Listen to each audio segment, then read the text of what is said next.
Hi hello வணக்கம் நண்பா. So இன்றைக்கி இந்த வீடியோவில் நம்ம என்ன பார்க்க போகிறோம்னா web development tutorial episode 3. So இந்த 3ல் நம்ம என்ன பார்க்க போகிறோம்னா டாபிக் அப்படி என்னன்னா ஸோ ஒன்றும் இல்லை text formatting and decoration. So ஒன்றும் இல்லை டெக்ஸ்ட்டை வச்சு சில டெக்கரேட் பண்ணுறது தான். ஸோ அதான் இந்த வீடியோவில் பார்க்க போகிறோம். ஸோ வீடியோவில் போகிற மாதிரி மறக்காமல் நம்ம சேனல் சப்ஸ்கிரைப் பண்ணிடுங்க. ஆல்ரெடி நான் பாஸ்ட்டில் போட்ட எபிசோட் 1 அண்ட் எபிசோட் 2 வியூஸ் வந்து ரொம்ப கம்மியாக போயிருக்கு. ஸோ யாருக்காவது இன்ட்ரெஸ்ட் இருக்கிறவங்கக்கிட்ட இந்த வீடியோ ஷேர் பண்ணுங்கள். ஸோ நாங்கள் போடுறதே வந்து இன்ட்ரெஸ்ட் இருக்கிறவங்களுக்கு போய் சேரணும் தான். ப்ளீஸ் உங்களுக்கு தெரிஞ்சவங்க யாராவது லைக் வெப் டெவலப்மெண்ட்டில் இன்ட்ரெஸ்ட் ஆக்காங்க, வெப்சைட் கிரியேட் பண்ணுறதுக்கு இன்ட்ரெஸ்ட் ஆக்காங்க, இல்லை அதை பற்றி தெரியலை, அதை பற்றி தெரியணும்னு ஆசைப்படுறாங்க அப்படின்னா எங்கள் வீடியோஸை ஷேர் பண்ணுங்கள். நாங்கள் இது மட்டும் இல்லாமல் all over editing and developing 2 லைன்லையுமே நாங்கள் வந்து இன்ட்ரெஸ்ட் காட்ட போகிறோம். ஸோ நான் டெவலப்பிங் லைன் இன்ட்ரெஸ்ட் காட்டுறேன் அண்ட் இன்னொருத்தர் வந்து நீங்கள் வாய்ஸ் ஓவர் இல்லாமல் சில வீடியோஸ் பார்த்துருப்பீங்க, ஃபோட்டோ எடிட்டிங். ஸோ அதெல்லாம் வந்து பார்த்தோன்னா எடிட்டிங் லைனில் பண்ணுற டீம். ஸோ அவங்களும் நாங்கள் தான் சேர்த்து பண்ணுறோம். ஸோ ஷேர் பண்ணுங்க நம்புகிறோம். ஸோ வாங்க வீடியோக்குள்ளே போகிறோம்.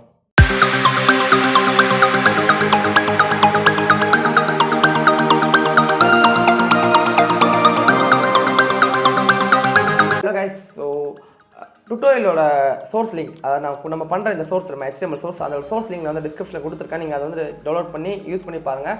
நீங்கள் செக் பண்ண நீங்கள் அதை லைக் ஒரு வாட்டி அதை யூஸ் பண்ணி பாருப்போம் அண்ட் அதை நீங்களே ஓனாக கோட் பண்ணுறப்ப தான் உங்களுக்கு அதை பற்றி நாலேஜ் வரும். நான் என்ன தான் சொன்னாலுமே சரி, நீங்கள் அதை ட்ரை பண்ணுற வரையும் உங்களுக்கு அதை பற்றி நாலேஜஸ் வராது. நீங்கள் ட்ரை பண்ணி பாருங்கள். சோர்ஸ் லிங்க் நான் தரேன். Most of the sources link நான் தந்துடுவேன். நிறைய பேர் தரமாட்டாங்க, நிறைய டுட்டோரியல்ஸ் நீங்கள் பார்த்துட்டு தரமாட்டாங்க. பட் நாங்கள் தரது காரணமே உங்களுக்கு புரியணும், உங்களுக்கு ஒரு அண்டர்ஸ்டாண்டிங் வரணும்னு சொல்லிட்டு நான் தரேன். ஸோ இந்த வீடியோவில் பண்ண போகிற நம்ம சோர்ஸோட லிங்க்குமே நான் தந்துடுவேன் டிஸ்கிரிப்ஷனில். நீங்கள் அதை செக் பண்ணி பாருங்கள்.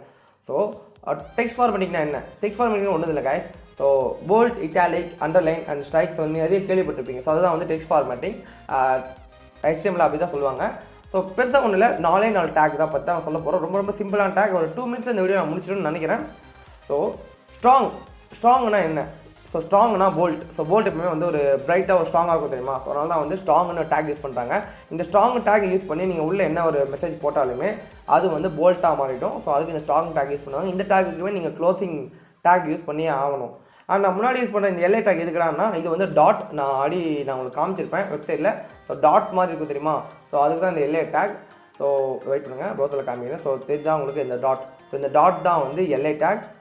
இதை நீங்கள் யூஸ் பண்ணால் ஒரே அலைன்மெண்ட்டில் வரும். ஸோ அதுதான் நான் யூஸ் பண்ணுறது. ரெண்டாவது பார்த்தீங்கன்னா EM டேக். EMனா ஒன்றும் இல்லை கைஸ், இட்டாலிக். ஸோ என்னடா இது EMக்கு இட்டாலிக்கு சம்மந்தமே இல்லைன்னு நினைக்காதீங்க. ஸோ அவங்க சொன்ன டேக்கை நம்ம சொல்கிறோம். அதை பற்றி ரொம்ப டீப்பாக தியேட்டிக்கலாக போகாமல் நான் உங்களுக்கு புரிய வச்சா போதும்னு சொல்லிட்டு தான் புரிய வைக்கிறேன். ஸோ EMன்றது வந்து இட்டாலிக் டேக். ஸோ நீங்கள் அதே மாதிரி எல்ஐ டேக் போட்டு EM போட்டு நீங்கள் எந்த மெசேஜ் போட்டாலும் அது வந்து இட்டாலிக்காக மாறிடும். நீங்கள் ப்ரௌசரில் பார்த்துருப்பீங்க. ஸோ இந்த ப்ரௌசரில் இருக்கிற லைவ் சோர்ஸ் தான் நான் இப்போ உங்களுக்கு காமிக்கிறது. தனியாக இந்த வெப்சைட் வேறு, நான் உங்களுக்கு காமிக்கிற சோர்ஸ் வேறுலாம் இல்லை, ரெண்டுமே சேம் சோர்ஸ் தான். ஆனால் நீங்கள் பார்த்துருப்பீங்க. மூணாவதாக இருக்கிற டேக் என்னென்னா அண்டர்லைன். ஸோ டேக் போட்டு நீங்கள் க்ளோஸ் பண்ணிவிட்டு உள்ளே நீங்கள் எந்த மெசேஜ் போட்டாலுமே அது வந்து அண்டர்லைன் ஆகிடும். ஸோ அதையும் நீங்கள் ப்ரௌசரில் பார்த்துருப்பீங்க. So underline ஆகிட்ருக்கோம். பட் வந்து 4வதாக இருக்கிறது இது வந்து ஸ்ட்ரைக் டேக். இதை மோஸ்ட்லி எங்கே யூஸ் பண்ணுவாங்கன்னா பிஸ்னஸ் கோர்ஸ் ரிலேட்டடான இடத்துல யூஸ் பண்ணுவாங்க. லைக் ஒரு ஆஃபர் போட்டாங்க, அந்த ஆஃபர் இது கம்மியாக இப்போ ஒரு ஆஃபர் போகிறாங்கன்னா ஒரிஜினல் ப்ரைஸை ஸ்ட்ரைக் பண்ணிட்டு தான் இந்த ஆஃபர் போட்டிருப்பாங்க. ஸோ நீங்கள் ஃப்ளிப்கார்ட், அமேசான் மாதிரி வெப்சைட்லாம் நீங்கள் பார்த்துருப்பீங்க. 100 ரூபா பொருளை ஸ்ட்ரைக் அவுட் போட்டு 100 ரூபாயில் நாங்கள் 10% டிஸ்கவுண்ட் கொடுக்குறோம், இப்போ வந்து 99 ரூபாய்க்கு விற்கிறோம், 90 ரூபாய்க்கு விற்கிறோம், அந்த மாதிரி சொல்லுவாங்க. ஸோ அதுக்கு தான் வந்து இந்த ஸ்ட்ரைக் டேக் யூஸ் பண்ணுவாங்க. ஸ்ட்ரைக் அப்படின்னு போட்டு நீங்கள் டேக் க்ளோஸ் பண்ணிவிட்டு உள்ளே நீங்கள் என்ன ஒரு மெசேஜ் போட்டாலுமே அது வந்து ஸ்ட்ரைக் அவுட் ஆகிடும். ஸோ அதுக்கு தான் வந்து ஸ்ட்ரைக் டேக். ஸோ இந்த டெக்ஸ்ட் ஃபார்மேட்டிங்கில் வந்து இவ்வளோ தான் நம்ம டோட்டலாகவே வந்து 4 டேக்ஸ் தான் இருக்குது. ஸோ இந்த 4 டேக்ஸுமே நம்ம ஒன்றா கூட யூஸ் பண்ண முடியும். ஸோ அதுக்கு எந்த இஷ்யூஸ் இல்லை. அதுக்கான எக்ஸாம்பிள் தான் இப்போ நீங்கள் பார்த்துருப்பீங்க. Underline take and italic take and strong take, அது போல்ட் டேக். ஸோ இந்த 3த்தையும் நம்ம ஒன்றா யூஸ் பண்ணியிருக்கோம். இது எப்படி இருக்கோ அதை அப்படியே ரிவர்ஸில் தூக்கி நீங்கள் க்ளோஸ் பண்ண வேண்டியது இருக்கும். நீங்கள் வந்து டெக்ஸ்ட்டை டைப் பண்ணிட்டு அப்புறம் நீங்கள் டேகை யூஸ் பண்ணாதீங்க. டேகை போட்டு அப்புறம் டெக்ஸ்ட்டை டைப் பண்ணுங்கள். எந்த மாதிரி நான் இங்கே காட்டுற பாருங்க. ஸோ இது போல் தான் நீங்கள் குழம்பிடாதீங்க. ஸோ டேகை டைப் பண்ணிட்டு பிறகு இப்போ நான் அண்டர்லைன் டேக் டைப் பண்ணிட்டேன். இப்போ வந்து EM டேக் டைப் பண்ணுறேன். அப்புறம் வந்து ஸ்ட்ராங் டேக் டைப் பண்ணுறேன். ஸோ ஸ்ட்ராங் டேக் டைப் பண்ணிட்டேன். இப்போது உள்ளே நீங்கள் ஏதாவது ஒரு மெசேஜை போட்டுக்கோங்க. ஸோ ஏதாவது ஒரு மெசேஜை போட்டு அதை நீங்கள் இந்த மாதிரி தான் பண்ணணும், தனியாக பண்ணாதீங்க. ஏன்னா குழம்பிடும். ஸோ நிறைய பேருக்கு குழம்பிடும். ரொம்ப ரொம்ப சிம்பிளான விஷயமா இருந்தாலுமே நிறைய பேர் இந்த விஷயத்தை குழப்பிடுவாங்க, சொதப்பிடுவாங்க. ஸோ அதனால தான் இந்த இடத்துல நிறைய டுட்டோரியல்ஸில் வந்து அழுத்தமாக சொல்கிறது காரணமே இதுதான். இந்த இடத்துல குழம்பாமல் இருக்கணும்னு சொல்லிட்டு. ஸோ இப்போ நான் சேவ் கொடுத்துட்டேன். ப்ரௌசரில் போய்ட்டு ரிஃப்ரெஷ் கொடுத்து பார்ப்போம். பார்த்தீங்கன்னா தெரியும், நான் எல்ஐ டேக் யூஸ் பண்ணல. எல்ஐ டேக் நான் யூஸ் பண்ணாதனால ஸோ இது வந்து தனியாக வந்திருக்கு. அண்ட் ஆல்சோ போல்ட்டாகவும் இருக்குது, இட்டாலிக்காகவும் இருக்குது, அண்டர்லைனாக இருக்குது.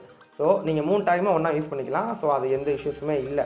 ஸோ இந்த வீடியோவில் வந்து சொல்லணும்னு நினச்சது இவ்வளோ தான். ரொம்ப சிம்பிளாக குயிக்காக இந்த வீடியோ நான் முடிச்சிருவேன்னு நினைக்கிறேன். ஸோ அவ்வளோதான் இந்த video. So see you next video guys. Bye bye.